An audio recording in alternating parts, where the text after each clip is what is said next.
So I think if possible, peaceful protest is definitely something that we can look at for changes. You know, I think the bit for me, there's a difference between revolution and protest.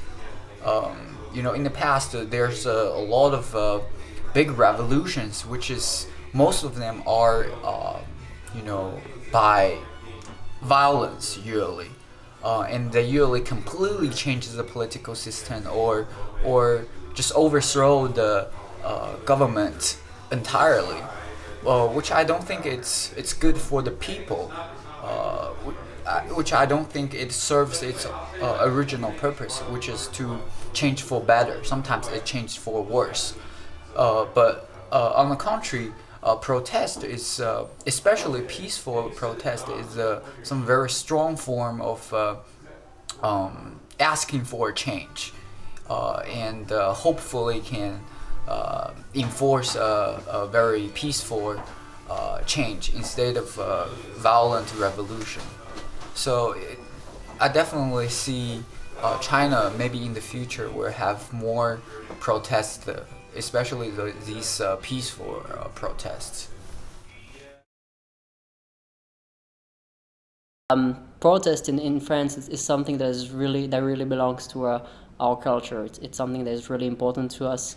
Whatever we think it's something is wrong, we don't fear the political power, and so if I was in a situation to protest, I would probably do it very naturally because there are a lot of organization that would facilitate this.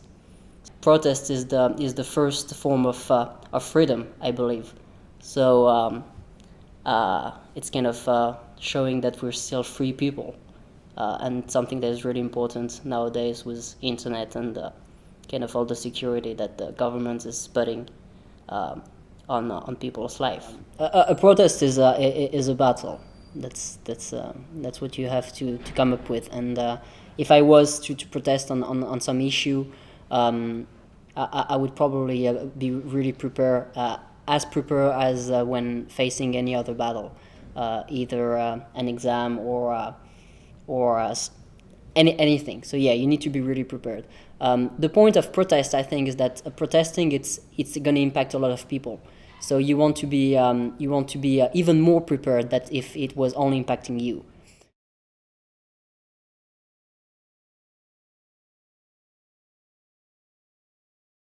I would like to see this encampment become, not specifically Occupy KU, but this encampment to become a free forum for people who care about the operation of the university but can't go to institutional administrators with their concerns because they're precisely the problem. So basically generating popular dissent so that people do not feel isolated in their dissent, and actually so we can get together and actually attempt to change what we find wrong with the university.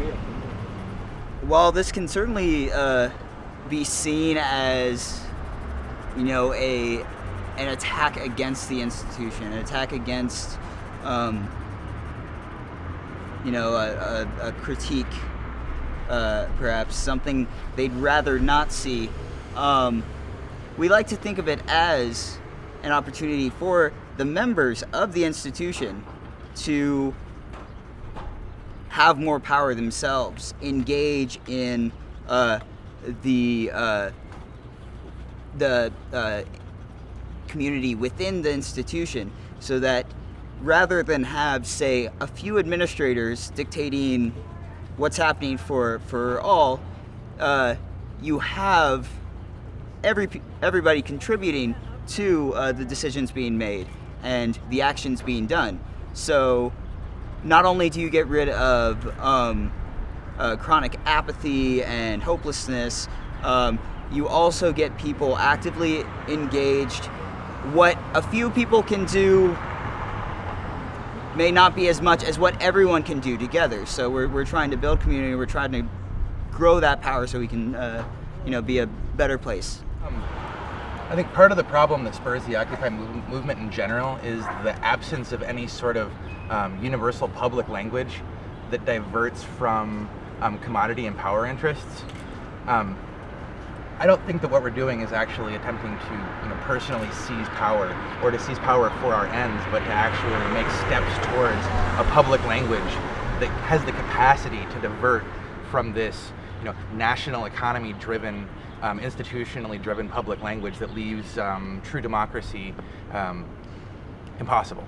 I think in some sense, like, you could say that we're all born anarchists, who really, the way that we know how to interact with people is local and through compromise and through respect. And I think hierarchy, and especially large-scale bureaucratic hierarchy, certainly has to be learned. But I would say it's a false dichotomy. It's, if we were born with a predilection towards protests, it could have only been nurtured throughout the society we were born into. I don't think that you can say that it's intrinsic or extrinsic. Fundamentally, it's both. This is one of the lessons that people have learned throughout the last 75 years of social struggle, is that it's only when people are willing to confront the police, not violently, but to basically accept what they're throwing at them and to move forward anyway. That's how things actually get changed. In the case of actually facing down police, we're still in a relatively fortunate position that the United States actually has a tradition of civil disobedience, although current legislation is making that more and more precarious. And I don't think it will be until we actually see direct, brutal suppression of uprising that the strategies to actually confront it will be possible. I mean, one has to actually experience something in many ways to be able to analyze it and respond to it. This isn't something that just started in the 60s and the 70s. I mean, you look at the beatniks and they were hearkening back to the Romantics. You look at the Romantics and they were hearkening back to the Renaissance. You look at the Renaissance and they were hearkening back to, wandering pilgrims. I mean, the literature and culture of love of mankind and love of the world in which we find ourselves didn't just start in 1964. And it didn't end in 1970. I mean, it's being suppressed, it's being marginalized, and heck, protest didn't stop in the 70s. I mean, there's been ongoing activist movements, they just got no media attention. There've been more protests of the last two wars than there were in the entire period of the 60s and the 70s. It just gets no real news coverage. We're in a critical position now. We have absolutely no choice but to actually get up and figure out how to do something about this before it's too late. I mean, it's not a matter of, I decided to be a radical this week. I have no choice. If I have a conscience and I'm paying attention, I have no choice. I think, from my point of view, I think protest is it is something that simulates that kind of reaction between the government and the people. Because, there's an ancient saying that it's the people that rules the government, it's not the government that rules the people. So in terms of a country, it's based on the people and it's not the government. And what I'm saying here is the relationship between the people in the country versus the government of a country. I'm really, growing up, I had a lot of information about protesting, no matter it's my own experience or from the news or from some people I know. So I would say just from my daily life. So there's also from the internet, there's a lot of social activities going on about protesting for certain issues. So I wouldn't say it's from my education, but it's just from I think it's just from the society itself. And the reason why schools doesn't really teach you how to protest is because I think protesting is something that actually is for people like me, say students or anyone that really thinks that there's a certain social injustice or something is not acceptable by them, and that's why people kind of bounce and then they kind of protest, is because they think there's something wrong. They think there's something wrong with the system, or they think there's something going on in the society that needs to be known. And which of those schools kind of don't really tell you what to do, but they kind of as a college student, I think college education kind of prepares you for that kind of kind of thinking. What's so powerful about protesting is that you might not be able to do too much by yourself, but you can expose yourself to the whole community, and hopefully people would actually agree with you. They would probably stand on your side, and then together you guys might achieve achieve the goal that you guys are trying to achieve and make something happen.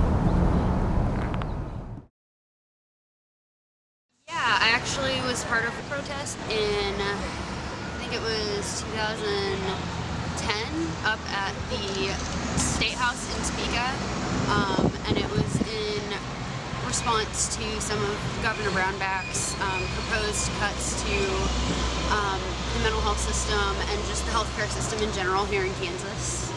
I had heard about it through some friends here in town, and it was something that I felt really passionate about, and so I made some signs and went and protested, and I mean, it just ended up being something that we stood in front of the State House, and there ended up being some local news organizations that showed up, and we were able to just kind of talk to people about why we were protesting, and we were able to explain why we had problems with what the governor was proposing and the possible implications it had for the state. They built this water park out in Kansas City, Kansas, and that was during the Depression, the height of it. And they didn't use workers from Kansas; they brought workers in from Texas. So I've seen them out protesting not to go there, and even today we still don't go there. So I'm looking forward to maybe being in one someday. Hopefully we'll protest something. I mean, hopefully there's nothing to protest, but if it comes down to it, I'll be out there with a sign. I'll definitely start out with petitions, and then I get active with flyers. It's more as well getting active with speeches, and not, these sort of wild speeches just on, the edge of the campus. I'd probably, hold conferences and auditoriums. I'd also, I would definitely picket, or go out and protest in the streets with signs, and definitely have my opinion and try to get, more people than just one or two, for sure. I could probably, now that I think about it, I probably could see myself being, organizing a protest. Personally, I think that protesting is a good thing because most of the time the general public don't have a means of putting pressure on the authorities or getting their word to the authorities. So I would imagine that protest is one of the good things, as long as it's non-violent, and if it's good protest, I think it's a good way of getting your feelings or getting the authorities to know what your needs are and your opinion, if it's a very good organized protest. But I have an imagination of what would be a good protest.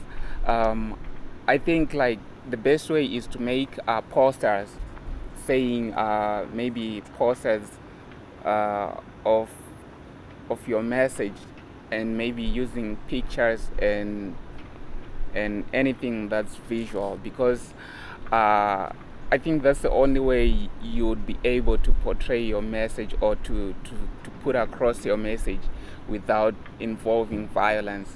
For it to be effective enough, I mean, maybe possibly you could also try and hinder something that's very, that is needed maybe on the daily basis in the nation. Or for example, if you are going to do a protest, maybe if you protest, for example, here at Kansas, we would like to protest maybe on Jayhawk Boulevard, and maybe hinder the traffic, or hinder something that we would be needed maybe by the authorities, or something that the authorities need to run on a daily basis.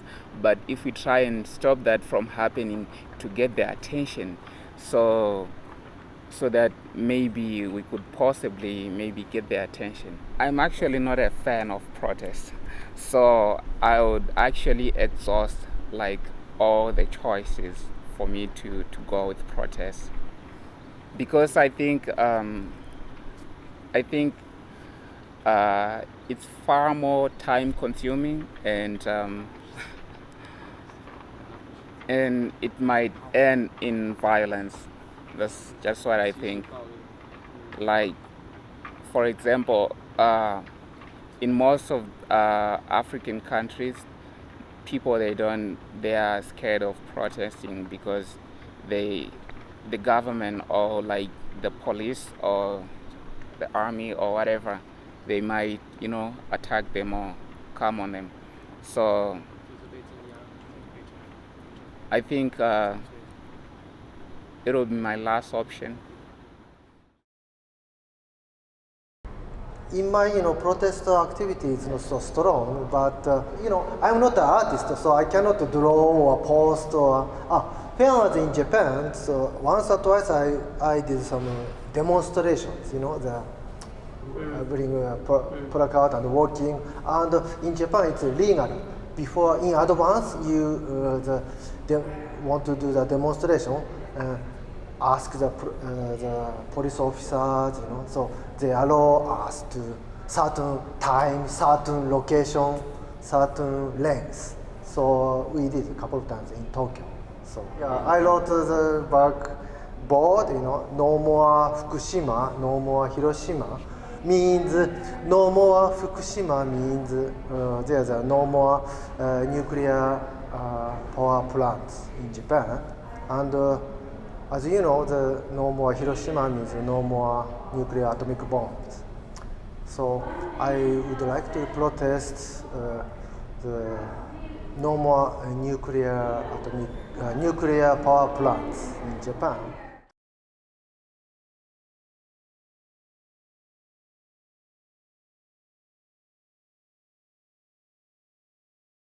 Personally, I haven't participated in any protests, nor have I really gotten involved in any, or really paid attention to many protests. But one thing that has kind of pissed me off about protests is just the dumb stuff people do protest.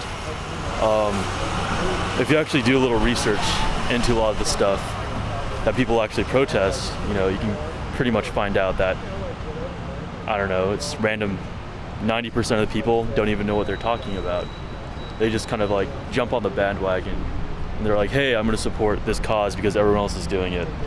I don't know what's going on, but I'm going to support it. So when we heard over at the Percolator, which is a small community arts organization that I've been a part of for about 6 years now, when we heard that a developer was buying the field just in front of our space, we feared for our lives. We feared for the expression of our community members. This strange little dandelion-covered field had been the place where we expressed ourselves to the community, and where the community felt completely empowered to express their own worries, concerns, and joys about their home in Lawrence. So we were worried for this. And the community of East Lawrence came to the Percolator as a place that they felt that their voices could be heard from. In the past, we've supported community endeavors to save our schools, to protest, to have parades in protest, to express joy of what they love about their city and their neighborhood, and find a way to find a solution. They've trusted us to represent their voice and to bring them together. We've done this now for about 6 years. And so this was another opportunity to bring forward the community concerns, bring a dialogue together, hopefully with the developer, with the architects, with the city decision makers, and find a way to create a new decision-making process that really brought the voice of the community together, because isn't that where leadership really needs to emerge from? So we heard the voice of these new leaders emerging around this. Their passion for this issue brought them in front of their community. Formerly shy people standing up in front of their city commission, fighting for what they believed in.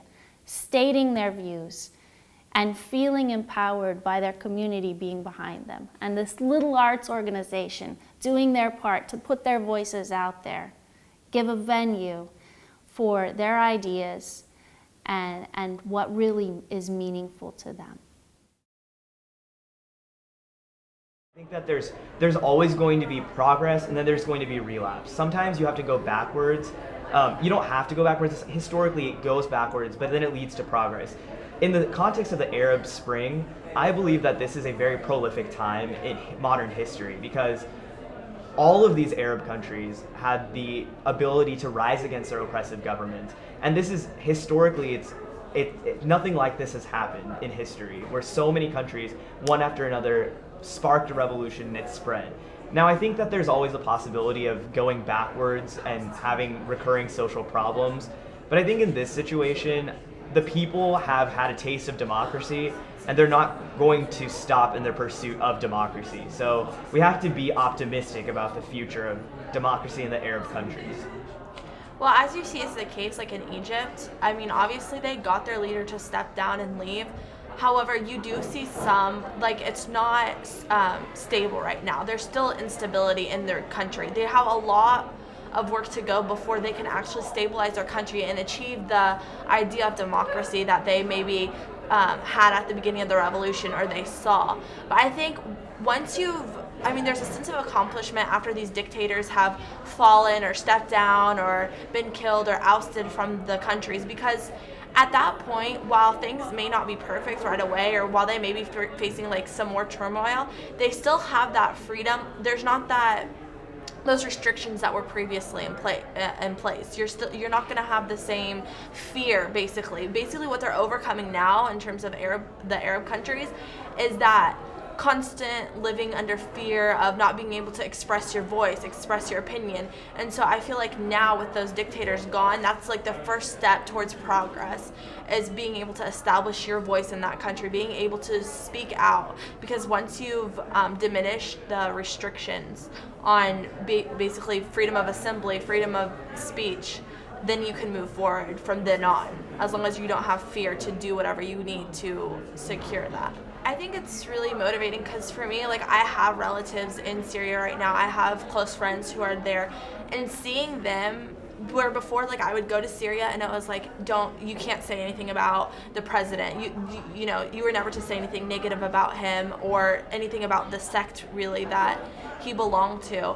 And then seeing my cousins now posting stuff on Facebook, overcoming this fear, whereas they have used those means of catching people and detaining them, and I've seen all of them over there overcome this fear. So it's really motivating over here because you see if they can risk their lives for just being able to speak out, it's really motivating to, where we have so much more freedom over here to do these things.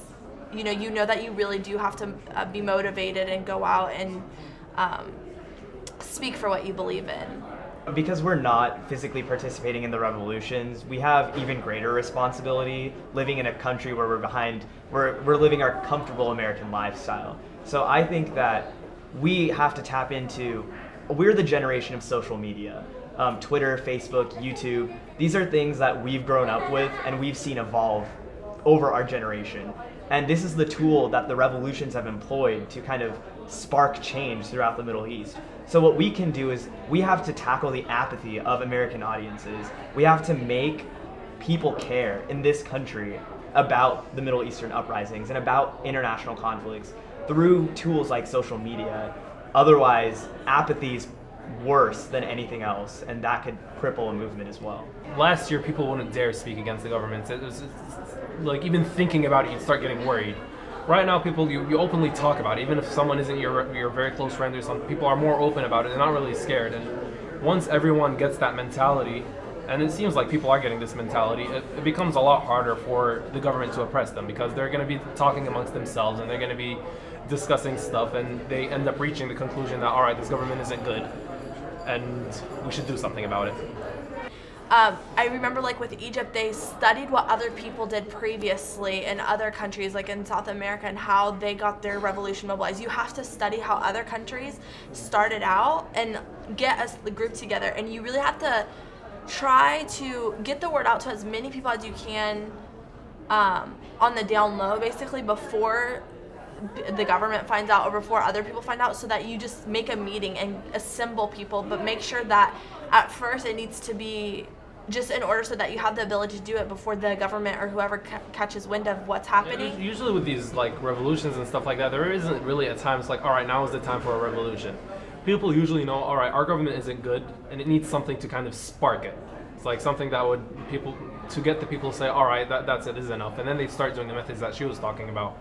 Basically, the thing that started everywhere in the Middle East is Bouazizi. He's basically like a merchant who burned himself in front of one of the government buildings, and that got Tunisians to protest. They're like, all right, this guy went through a really tough time, and the government didn't make it any easier for him. You know what? We're going to stand up against the governments, and they did that. And then in Egypt, they did the same thing. They're like, all right, they had an overthrow. We might as well do the same thing, and it kind of like rippled into the other countries. Each country had their own like mini triggers inside the country, like the children she was talking about in Dera, but it's not like people need to decide, all right, now is the time for a revolution. It's something that kind of just something needs to spark it, and then people would start figuring out how to do it. And I think the most important thing is that, like what Suhaila mentioned, is it has to start off with a message of peace. Because what universally brings all these revolutions together is that these people were all oppressed. And they started off under the oppression of an authoritarian government. And so the message that they spread in the beginning was one of peace, and to show that the people were truly suffering. And then the rest of the country and the rest of the world was then able to sympathize with their situation. And then they received more support after that.